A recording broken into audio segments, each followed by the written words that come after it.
La première lettre de Pierre, chapitre 1.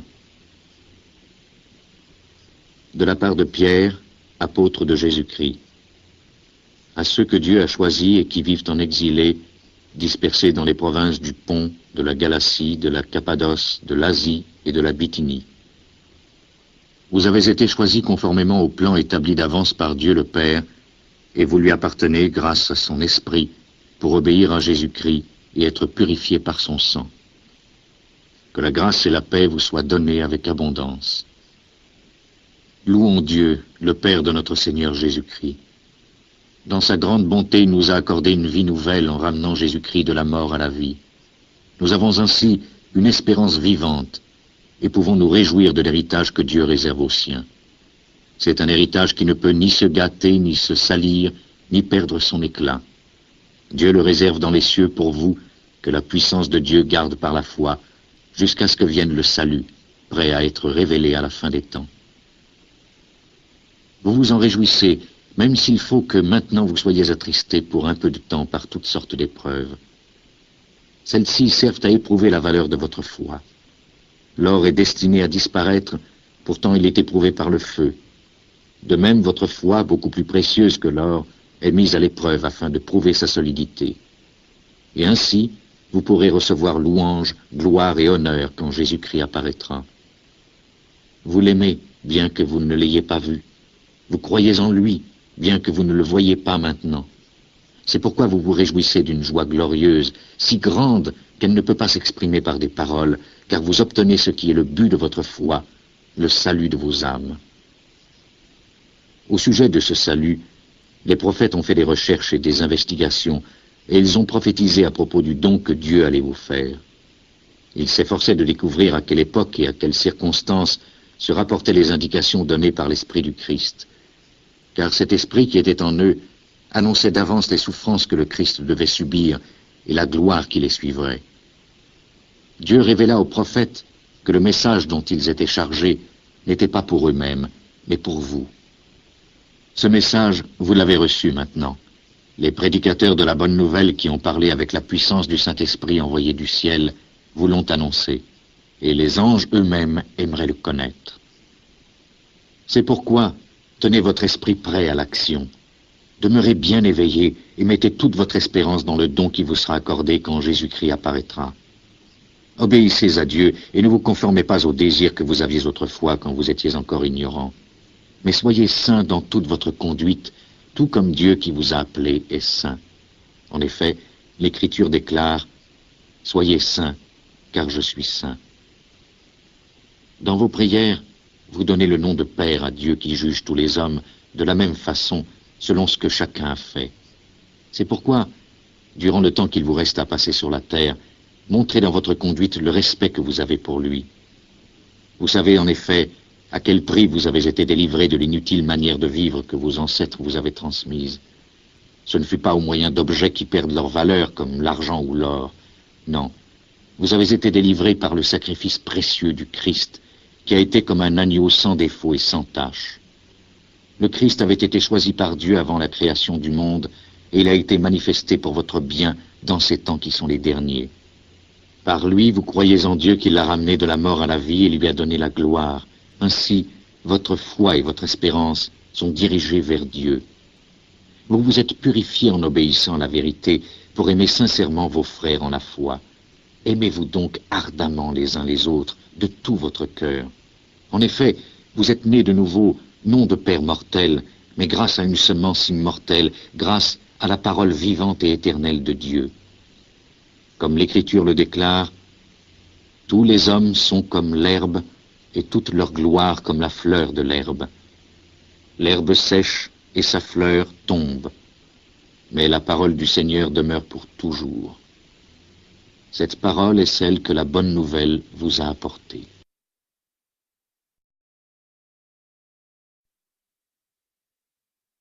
Chapitre 2. Rejetez donc toute forme de méchanceté, tout mensonge, ainsi que l'hypocrisie, la jalousie et les bavardages malveillants. Soyez semblables à des enfants nouveau-nés, désirez sans cesse le lait spirituel et pur, afin qu'en le buvant, vous grandissiez et soyez sauvés. En effet, Comme le déclare l'Écriture, vous avez goûté la bonté du Seigneur. Approchez-vous du Seigneur, la pierre vivante rejetée par les hommes, mais choisie par Dieu qui l'a jugée précieuse. Approchez-vous pour que vous aussi, comme des pierres vivantes, vous soyez utilisés dans la construction du temple spirituel. Vous y formerez un groupe de prêtres saints chargés d'offrir à Dieu des sacrifices spirituels qui lui soient agréables par Jésus-Christ. Car voici ce que déclare l'Écriture.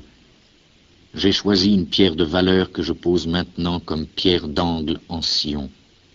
Et celui qui croit en elle ne sera jamais déçu.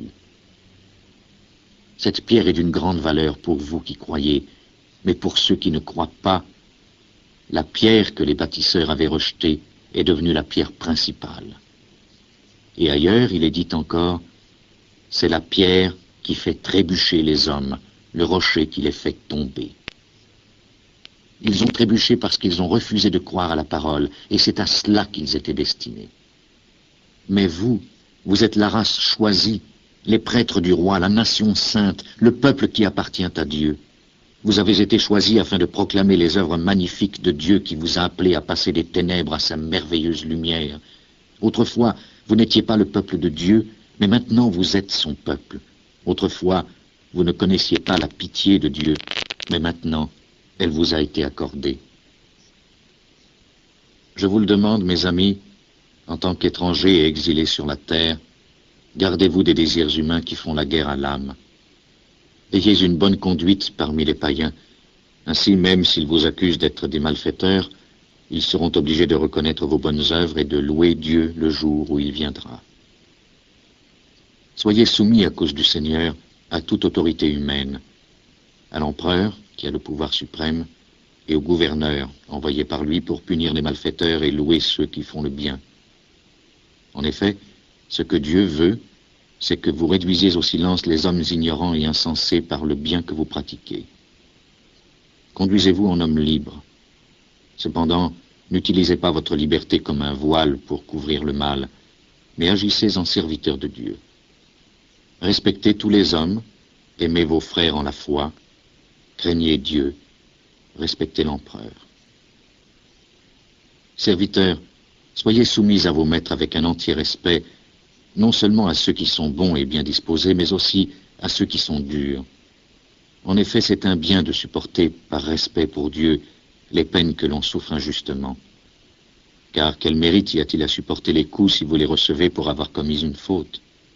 Mais si vous avez à souffrir après avoir bien agi et que vous le supportez, c'est un bien devant Dieu. C'est à cela que Dieu vous a appelé, car le Christ lui-même a souffert pour vous et vous a laissé un exemple afin que vous suiviez ses traces. Il n'a pas commis de péché. On n'a jamais entendu de mensonge sortir de sa bouche. Quand on l'a insulté, il n'a pas répondu par l'insulte. Quand il a souffert, il n'a pas formulé de menaces, mais il s'en est remis à Dieu qui juge avec justice. Et le Christ lui-même a porté dans son corps nos péchés sur la croix, afin que nous mourions au péché et que nous vivions d'une vie juste. C'est par ces blessures que vous avez été guéris, car vous étiez comme des moutons égarés, mais maintenant vous avez été ramenés vers celui qui est le berger et le gardien de vos âmes.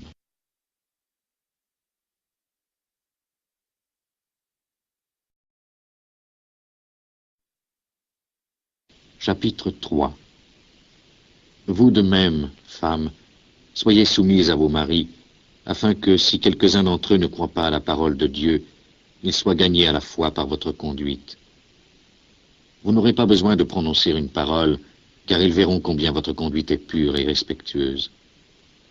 Ne cherchez pas à vous rendre belle par des moyens extérieurs, comme la façon d'arranger vos cheveux et les bijoux d'or ou les beaux vêtements que vous pourriez porter. Mais que votre beauté soit celle de votre être intérieur, qu'elle soit la beauté impérissable d'un esprit doux et tranquille, qui est d'un grand prix devant Dieu. C'est ainsi que les femmes pieuses d'autrefois, qui espéraient en Dieu, se rendaient belles. Elles étaient soumises à leur mari. Telle était Sarah. Elle obéissait à Abraham et l'appelait « mon maître ». Vous êtes maintenant ses filles si vous faites le bien et si vous ne vous laissez effrayer par rien. Vous de même, Marie, vivez avec vos femmes en tenant compte de leur nature plus délicate. Traitez-les avec respect, car elles doivent recevoir avec vous le don de la vie de la part de Dieu. agissez ainsi, afin que rien ne fasse obstacle à vos prières. Enfin, ayez tous les mêmes pensées et les mêmes sentiments. Aimez-vous comme des frères, soyez bienveillants et humbles les uns à l'égard des autres. Ne rendez pas le mal pour le mal ou l'insulte pour l'insulte. Au contraire, répondez par une bénédiction, car c'est une bénédiction que Dieu a promis de vous donner à vous-même quand il vous a appelé. Comme l'Écriture le déclare, celui qui veut jouir d'une vie agréable et connaître des jours heureux doit cesser de dire du mal et ne plus prononcer de mensonges. Il doit se détourner du mal et pratiquer le bien. Il doit rechercher la paix et la poursuivre. Car le Seigneur a les yeux fixés sur les justes et il écoute leurs prières. Mais il se tourne contre ceux qui font le mal. Qui vous fera du mal si vous êtes zélés pour pratiquer le bien? Même si vous avez à souffrir parce que vous accomplissez ce qui est juste, vous êtes heureux. N'ayez aucune crainte des hommes et ne vous laissez pas troubler. Mais honorez dans vos cœurs le Christ comme votre Seigneur. Soyez toujours prêts à répondre à tous ceux qui vous demandent des explications au sujet de l'espérance qui est en vous.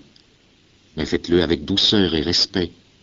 Ayez une conscience pure, afin que lorsqu'on vous accuse, ceux qui disent du mal de votre bonne conduite inspirée par le Christ soient honteux de leurs paroles. Car il vaut mieux souffrir en faisant le bien, si telle est la volonté de Dieu, plutôt qu'en faisant le mal. En effet, le Christ lui-même est mort pour vous. Il est mort une fois pour toutes pour les péchés des hommes. Lui qui était bon, il est mort pour des méchants, afin de vous amener à Dieu. Il a été mis à mort dans son corps humain, mais il a été rendu à la vie par le Saint-Esprit. Par cet Esprit, il est même allé prêcher aux esprits emprisonnés, c'est-à-dire aux esprits de ceux qui, autrefois, ont désobéi à Dieu quand il attendait avec patience durant les jours où Noé construisait l'arche. Un petit nombre de personnes, 8 en tout, entrèrent dans l'arche et furent sauvés par l'eau. Cette eau était une image du baptême qui vous sauve maintenant. Celui-ci ne consiste pas à laver les impuretés du corps, mais à demander à Dieu une conscience pure. Le baptême vous sauve grâce à la résurrection de Jésus-Christ, qui est allé au ciel et se trouve à la droite de Dieu, où il règne sur les anges et les autres autorités et puissances célestes. Chapitre 4. Puisque le Christ a souffert physiquement, fortifiez-vous aussi dans la même disposition d'esprit, car celui qui supporte des souffrances physiques en a fini avec le péché. Dès maintenant, vous devez donc vivre le reste de votre vie terrestre selon la volonté de Dieu et non selon les désirs humains. En effet, vous avez passé autrefois un temps suffisamment long à agir comme les païens aiment à le faire. Vous avez vécu dans le vice, les mauvais désirs, l'ivrognerie, les orgies, les beuveries et l'abominable culte des idoles. Et maintenant, les païens s'étonnent de ce que vous ne vous livrez plus avec eux aux excès d'une si mauvaise conduite. Ils vous insultent. Mais ils auront à rendre compte de leurs actes à Dieu, qui est prêt à juger les vivants et les morts. C'est pour cela que la bonne nouvelle a été annoncée aussi aux morts, à ceux qui ont été jugés dans leur existence humaine, comme le sont tous les hommes. Elle leur a été annoncée afin que par l'Esprit, ils puissent vivre comme Dieu vit. La fin de toute chose est proche. Vivez d'une manière raisonnable et ayez l'esprit éveillé afin de pouvoir prier. Avant tout, aimez-vous ardemment les uns les autres, car l'amour efface un grand nombre de péchés. Recevez-vous les uns les autres dans vos maisons sans mauvaise humeur. Que chacun de vous, comme un bon administrateur des divers dons de Dieu, utilise pour le bien des autres le don particulier qu'il a reçu de Dieu. Celui qui prêche doit transmettre les paroles de Dieu. Celui qui sert doit le faire avec la force que Dieu lui accorde, afin qu'en toute chose gloire soit rendue à Dieu par Jésus-Christ, à qui appartiennent la gloire et la puissance pour toujours.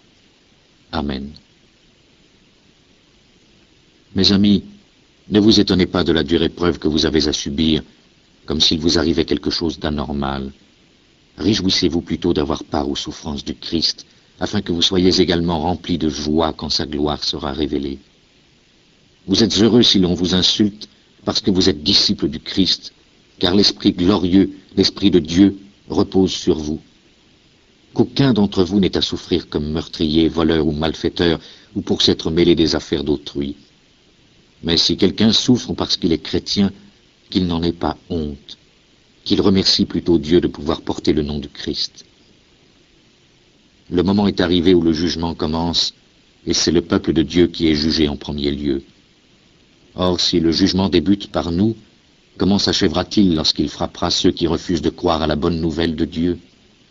Comme l'Écriture le déclare, si les bons sont sauvés difficilement, qu'en sera-t-il des méchants et des pécheurs?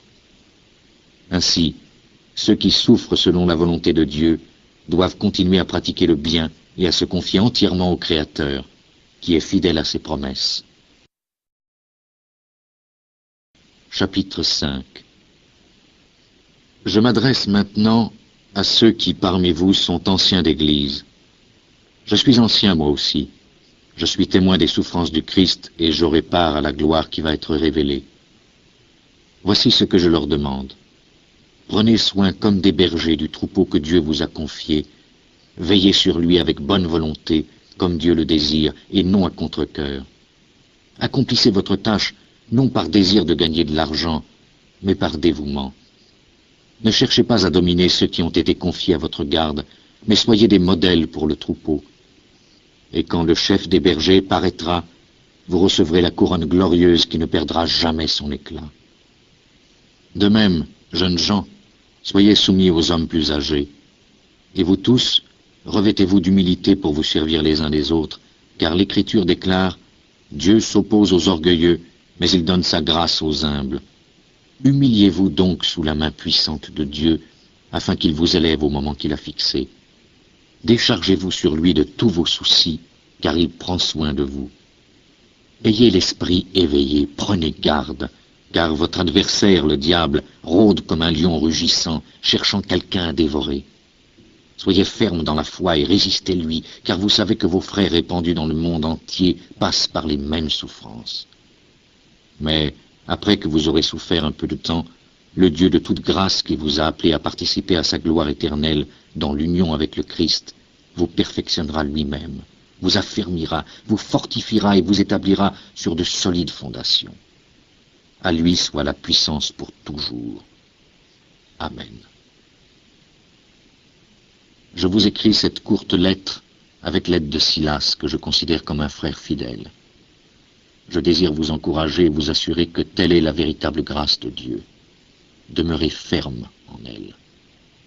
L'Église qui est à Babylone et que Dieu a choisie comme vous adresse ses salutations, ainsi que Marc, mon fils. Saluez-vous les uns les autres avec un baiser d'affection fraternelle. Que la paix soit avec vous tous qui appartenez au Christ.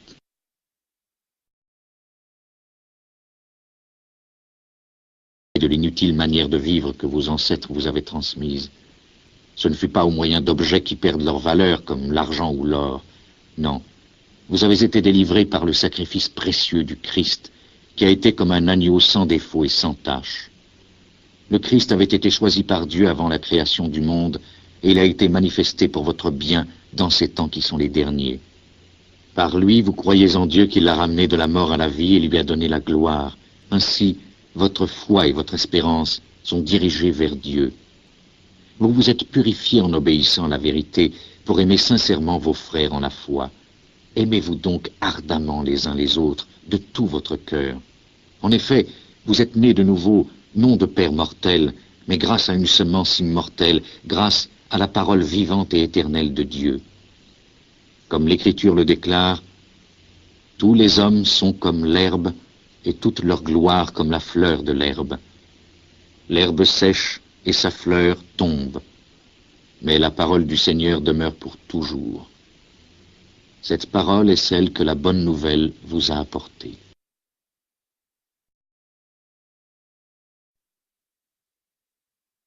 Chapitre 2. Rejetez donc toute forme de méchanceté, tout mensonge, ainsi que l'hypocrisie, la jalousie et les bavardages malveillants. Soyez semblables à des enfants nouveau-nés, désirez sans cesse le lait spirituel et pur, afin qu'en le buvant, vous grandissiez et soyez sauvés. En effet, comme le déclare l'Écriture, vous avez goûté la bonté du voyez pas maintenant. C'est pourquoi vous vous réjouissez d'une joie glorieuse, si grande qu'elle ne peut pas s'exprimer par des paroles, car vous obtenez ce qui est le but de votre foi, le salut de vos âmes. Au sujet de ce salut, les prophètes ont fait des recherches et des investigations, et ils ont prophétisé à propos du don que Dieu allait vous faire. Ils s'efforçaient de découvrir à quelle époque et à quelles circonstances se rapportaient les indications données par l'Esprit du Christ. Car cet Esprit qui était en eux annonçait d'avance les souffrances que le Christ devait subir et la gloire qui les suivrait. Dieu révéla aux prophètes que le message dont ils étaient chargés n'était pas pour eux-mêmes, mais pour vous. Ce message, vous l'avez reçu maintenant. Les prédicateurs de la bonne nouvelle qui ont parlé avec la puissance du Saint-Esprit envoyé du ciel vous l'ont annoncé, et les anges eux-mêmes aimeraient le connaître. C'est pourquoi, tenez votre esprit prêt à l'action. Demeurez bien éveillés et mettez toute votre espérance dans le don qui vous sera accordé quand Jésus-Christ apparaîtra. Obéissez à Dieu et ne vous conformez pas aux désirs que vous aviez autrefois quand vous étiez encore ignorants. Mais soyez saints dans toute votre conduite, tout comme Dieu qui vous a appelé est saint. En effet, l'Écriture déclare « Soyez saints, car je suis saint ». Dans vos prières, vous donnez le nom de Père à Dieu qui juge tous les hommes de la même façon, selon ce que chacun a fait. C'est pourquoi, durant le temps qu'il vous reste à passer sur la terre, montrez dans votre conduite le respect que vous avez pour lui. Vous savez en effet à quel prix vous avez été délivrés, accusent d'être des malfaiteurs. Ils seront obligés de reconnaître vos bonnes œuvres et de louer Dieu le jour où il viendra. Soyez soumis à cause du Seigneur à toute autorité humaine, à l'empereur, qui a le pouvoir suprême, et au gouverneur, envoyé par lui pour punir les malfaiteurs et louer ceux qui font le bien. En effet, ce que Dieu veut, c'est que vous réduisiez au silence les hommes ignorants et insensés par le bien que vous pratiquez. Conduisez-vous en homme libre. Cependant, n'utilisez pas votre liberté comme un voile pour couvrir le mal, mais agissez en serviteur de Dieu. Respectez tous les hommes, aimez vos frères en la foi, craignez Dieu, respectez l'empereur. Serviteurs, soyez soumis à vos maîtres avec un entier respect, non seulement à ceux qui sont bons et bien disposés, mais aussi à ceux qui sont durs. En effet, c'est un bien de supporter, par respect pour Dieu, les peines que l'on souffre injustement. Car quel mérite y a-t-il à supporter les coups si vous les recevez pour avoir commis une faute?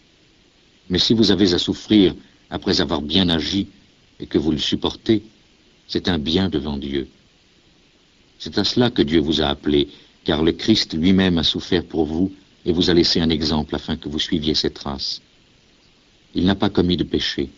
On n'a jamais entendu de mensonge sortir de sa bouche. Quand on l'a insulté, il n'a pas répondu par l'insulte. Quand il a souffert, il n'a pas formulé de menaces, mais il s'en est remis à Dieu qui juge avec justice.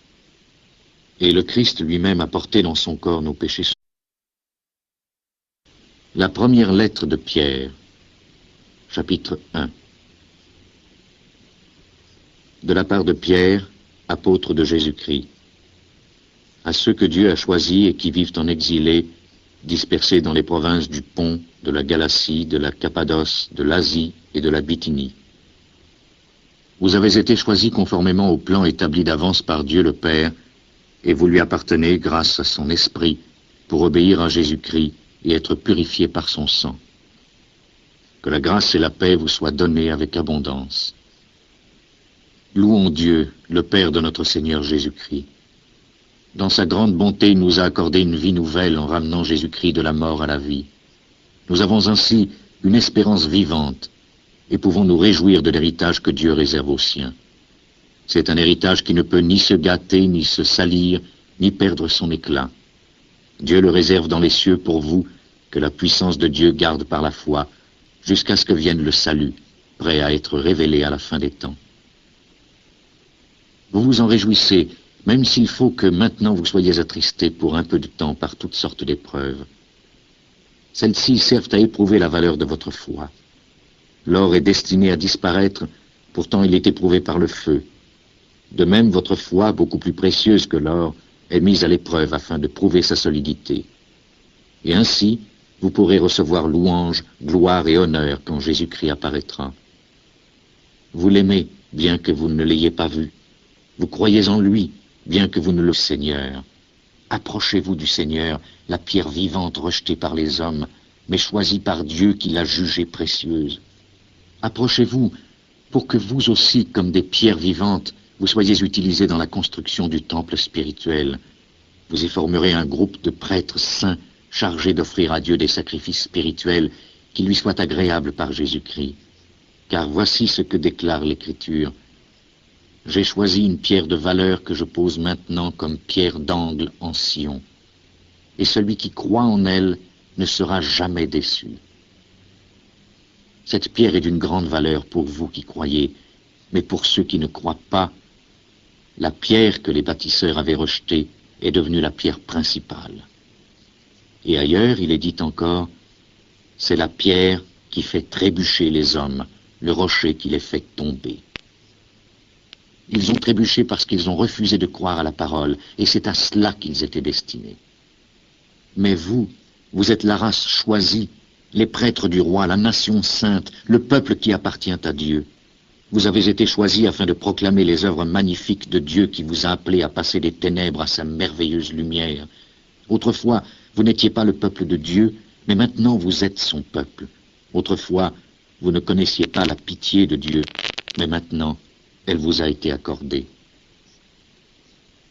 Je vous le demande, mes amis, en tant qu'étrangers et exilés sur la terre, gardez-vous des désirs humains qui font la guerre à l'âme. Ayez une bonne conduite parmi les païens, ainsi même s'ils vous